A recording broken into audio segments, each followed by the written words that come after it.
সন্তুলি নামের এক গ্রামে এক ইমানদার কৃষক বাস করত, যার নাম ছিল রামু। রামু খুবই পরিশ্রমী ও সৎ একজন মানুষ ছিল। রামু তার একটি ছোট্ট জমি ছিল, যেখানে সে চাষাবাদ করে তার নিজের সংসার চালাতো।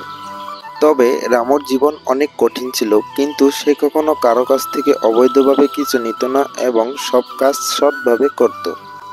একদিন রামু এক খুঁটি থেকে ধান কেটে বাড়িতে নিয়ে আসছিল। পথে তার কাছে এক ব্যক্তি এসে বলল, তোমার কাঁধে যে ধানভর্তি বস্তা আছে তা খুবই ভারী, আমি তোমার সঙ্গে সাহায্য করতে পারি?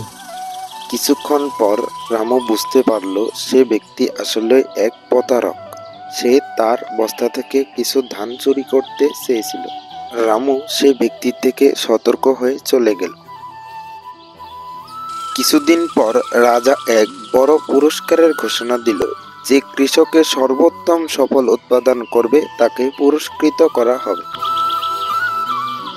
তবে গ্রামবাসীরা মনে করেছিল রামু হয়তো এই পুরস্কার জিততে পারবে না, কারণ তার জমি ছিল অল্প।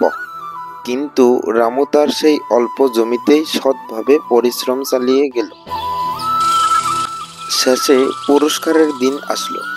রাজা রামুর ক্ষেতের ফসল দেখে অবাক হয়ে গেল। রামু সৎভাবে কাজ করে এমন ফসল পেয়েছিল যা অন্যান্য কৃষকদের থেকে অনেক ভালো ছিল।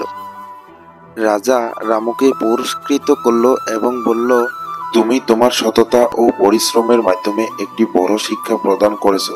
তুমি প্রমাণ করেছো যে সৎ পথে চললে একদিন সফলতা আসবেই।